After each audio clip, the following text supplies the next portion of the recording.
ठीक है, ये रिलीज़ हो जाएगा। सपोज हम कहते हैं कि ये हमारे साथ ये अमीनो एसिड जो है अब क्या हुआ है, ये रिलीज़ होकर यहाँ पर आ गया है। फॉर एग्जांपल हम कहते हैं कि ये अमीनो एसिड यहाँ पर आ गया है। ठीक है, तो ये हमारे साथ फर्स्ट ट्रांसफर आरएनए आएगा। ठीक है, थोड़ा सा इस डायग्राम पर भी आप आ जाएं। यहाँ पर यही चीज़ मैंने डायग्राम से जाहिर किया है कि हमारे साथ ये फर्स्ट ट्रांसफर आरएनए जो है ये वाला, ये दाखिल हुआ है। सबसे पहले कहाँ पर दाखिल हुआ है, पी साइट में दाखिल हुआ है। ठीक है, और पी साइट पर आने के बाद इसका जो क्या है, एक्टिवेटेड अमीनो एसिड है, ये निकला है। और जब ये निकला है तो वहाँ पर मैंने इसको बनाया हुआ है। अब ये बाकी जब अमीनो एसिड आएंगे, निकलेंगे, तो वो इसके साथ फर्स्ट मेथाइनिन के साथ बॉन्ड बनाएंगे, एक प्रोटीन बनाएंगे। ठीक है, दूसरे स्टेप में आप देखें दूसरे स्टेप में कि ये मैसेंजर आरएनए जो है ये एक लॉन्ग चेन है। अब यहाँ पर जो आपका राइबोसोम मौजूद है, ये इसी राइट साइड पर ये मूवमेंट करता है। मिसाल के तौर पर यहाँ पर फर्स्ट कोड है, यहाँ पर सेकंड कोड है, यहाँ पर थर्ड कोड है। तो एक एक कोड के ऊपर ये जाता है, यानी इस साइड पर इसका मूवमेंट होता है। ये एक स्टेशनरी स्ट्रक्चर नहीं है। एक कोड के ऊपर जब काम मुकम्मल हो जाता है तो ये पूरा जो राइबोसोम है ये दूसरे कोड पर चला जाता है, फिर तीसरे कोड के ऊपर चला जाता है। ठीक है, तो जब ये दूसरे कोड पर आएगा तो यहाँ पर आप देखें कि हमारे साथ सपोज हम कहते हैं कि ये राइबोसोम इस साइड में मूव करता है। राइबोसोम के इस मोमेंट को हम कहते हैं ट्रांसलोकेशन। क्या कहते हैं, ट्रांसलोकेशन कहते हैं। तो जब ये यहाँ पर आ गया है, ठीक है, यानी राइबोसोम यहाँ पर आ गया है, तो इसके अंदर जो ट्रांसफर आरएनए मौजूद था, पहले कहाँ पर मौजूद था, पी साइट में मौजूद था। ये ब्लू कलर में जो ट्रांसफर आरएनए है ये किस साइट पर मौजूद है, ये पी साइट पर मौजूद है। लेकिन ये राइबोसोम जब थोड़ा सा आगे आएगा तो ये ट्रांसफर आरएनए जो है थोड़ा सा इस डायरेक्शन में मूव करेगा। तो ये ट्रांसफर आरएनए किस साइट पर निकल जाएगा, ये यहाँ तक पहुँच गया, कहाँ पर, ई साइड में पहुँच गया है। ठीक है, ई साइड में पहुँच गया है। अब आप देखें कि यहाँ पर हमारे साथ ए साइट जो है वो भी खाली पड़ा है। ठीक है, और पी साइट के ऊपर जो यहाँ पर ट्रांसफर आरएनए है वो भी चला गया है, ई साइट में चला गया है, तो पी साइट जो है वो भी खाली है। तो अब क्या होगा, दूसरा स्टेप आएगा, दूसरा ट्रांसफर आरएनए आएगा। तो ये मिसाल के तौर पर आपका फर्स्ट ट्रांसफर आरएनए है, ये यहाँ पर आ गया है। ये हमारे साथ सेकंड ट्रांसफर आरएनए है। तो सेकंड ट्रांसफर आरएनए को आप देखें कि सेकंड ट्रांसफर आरएनए के साथ अपना एक अलग अमीनो एसिड मौजूद है, क्योंकि मैसेंजर आरएनए के ऊपर जो कोड होगा, नेक्स्ट कोड होगा, वो पहले वाले कोड से मुख्तलिफ होगा। फर्स्ट जो है वो AUG है, तो दूसरा जो है कोई भी हो सकता है। मिसाल के तौर पर AAA भी हो सकता है, CCC भी हो सकता है, ACC भी हो सकता है। तो आप देखें कि अब दूसरा ट्रांसफर आरएनए आएगा, इसके साथ अपना अमीनो एसिड होगा। अब ये ट्रांसफर आरएनए जब आएगा तो ये किस साइट में दाखिल होगा, ये A साइट में दाखिल होगा। ठीक है, A साइट से थोड़ा सा ये जब ये राइबोसोम इस डायरेक्शन में मूव करेगा तो ये ट्रांसफर आरएनए यहाँ से A साइट से निकलकर मूव करेगा किस में, P साइट में मूव करेगा।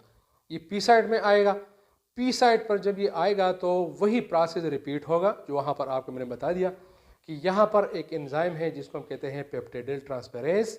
उस पेप्टिडाइल ट्रांसफेरेज का काम ये होगा कि इस बॉन्ड को यहाँ से काटेगा। तो जब ये बॉन्ड यहाँ से काटेगा तो ये अमीनो एसिड जो ब्लू कलर में मैंने जाहिर किया है ये भी निकलेगा। जब ये निकलेगा तो सीधा जाकर ये फर्स्ट वाले जो कि मेथाइनिन है, फर्स्ट वाला अमीनो एसिड, इसके साथ पेप्टाइड बॉन्ड की, ये पेप्टाइड बॉन्ड है, पेप्टाइड बॉन्ड, इस पेप्टाइड बॉन्ड की मदद से फर्स्ट अमीनो एसिड के साथ बॉन्ड बनाएगा। यही प्रोसेस है।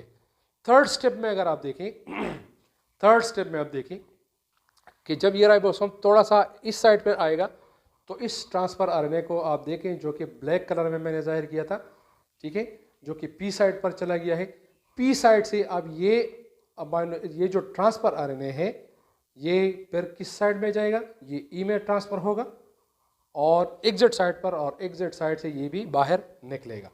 तो ये थर्ड जो ट्रांसफर आरएनए है ये अब एक नेक्स्ट कोड की जानिब आएगा। मिसाल के तौर पर ये थर्ड ट्रांसफर आरएनए जो है यहाँ पर आ गया है, ए साइट पर दाखिल होगा, इसके साथ अपना अमीनो एसिड है। जब ये राइबोसोम मूव करेगा तो ये ट्रांसफर आरएनए पी साइट में जाएगा, पी साइड पर अपना अमाइनो एसिड छोड़ेगा, ई साइड पर जाएगा और ई साइड से एग्जिट होगा। तो जितने भी ये अमाइनो एसिड जो है यहाँ पर ट्रांसफ़र आरएनए से निकलेंगे तो वो जाकर पहली वाली जो जितनी भी अमाइनो एसिड्स हैं इनके साथ बॉन्ड्स बनाएंगे, पेप्टाइड बॉन्ड्स बनाएंगे। इस प्रोसेस को हम कहते हैं इलांगेशन, क्योंकि इसमें जो प्रोटीन का साइज़ है या पॉलीपेप्टाइड चेन का जो साइज़ है मुसलसल इलांगेट होता जा रहा है। अब आप देखिए कि ये प्रोसेस कब तक जारी रहेगा, कब तक ये राइबोसोम जो है मूव करता जाएगा और प्रोटीन बनाता रहेगा। तो इसके लिए एक स्टॉप सिग्नल की ज़रूरत है या स्टॉप कोडान की ज़रूरत है।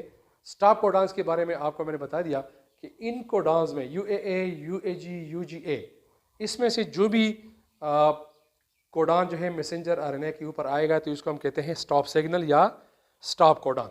मिसाल के तौर पर यहाँ पर आप देखें ये हमारे साथ एक स्टॉप कोडान है UAA, ठीक है। तो जब ये राइबोसोम यहाँ से ट्रांसलोकेट होकर यहाँ पर आएगा, ठीक है, तो ए साइट पर ये आपका UAA वाला जो कोड है, कोडॉन है, ये ए साइट पर पहुँचेगा।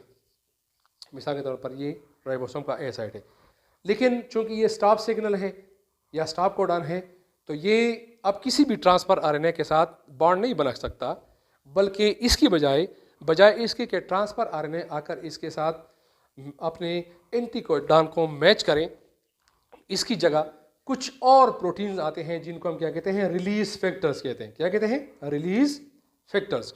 ये रिलीज फैक्टर्स आकर यहाँ पर जो हमारे साथ कोडॉन मौजूद है UAA, इसके ऊपर ये रिलीज फैक्टर्स आकर अपने आप को क्या करेंगे, अपने आप को फिक्स करेंगे, अटैच करेंगे, ठीक है। मिसाल के तौर पर ये दूसरा है रिलीज फैक्टर, ये तीसरा रिलीज फैक्टर। अब कोई भी ट्रांसफ़र आरएनए अपना अमाइनो एसिड जो है यहाँ पर लाकर नहीं छोड़ सकता। तो इसका मतलब ये होगा कि यहाँ पर जो पी साइड पर जो लास्ट अमाइनो एसिड है वो यहाँ से निकलेगा और ये यहाँ से जब निकलेगा तो वहाँ पर जाकर ये ऑलरेडी मौजूद जो अमाइनो एसिड हैं इनके साथ बॉन्ड्स बनाएंगे और यहाँ पर जो स्टॉप कोडॉन है मज़ीद इससे आगे प्रोटीन सिंथेसिस का प्रोसेस जो है वो रुक जाएगा।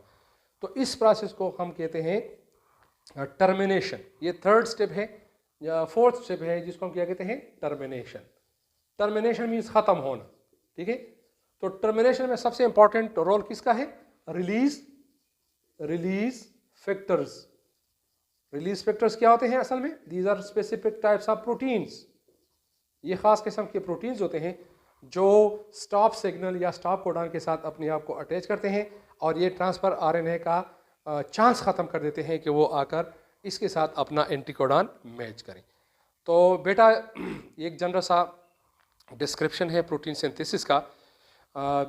इससे पहले वाले लेक्चर में भी आपको मैंने ट्रांसक्रिप्शन के बारे में बताया था, post transcriptional messenger RNA modifications के बारे में बताया था। अब ये लास्ट स्टेप था ट्रांसलेशन। तो इसको आप बार बार इस वीडियो को देखें ताकि ये आसानी के साथ आपके समझ में आ सके। इसके साथ साथ आप लोगों से गुजारिश है कि मेरे यूट्यूब चैनल को आप सब्सक्राइब करें ताकि जितने भी वीडियोस अपलोड होते रहें तो आपको बर वक्त नोटिफिकेशन मिलते रहे और आपको फ़ायदा हो। Thank you very much for watching this video.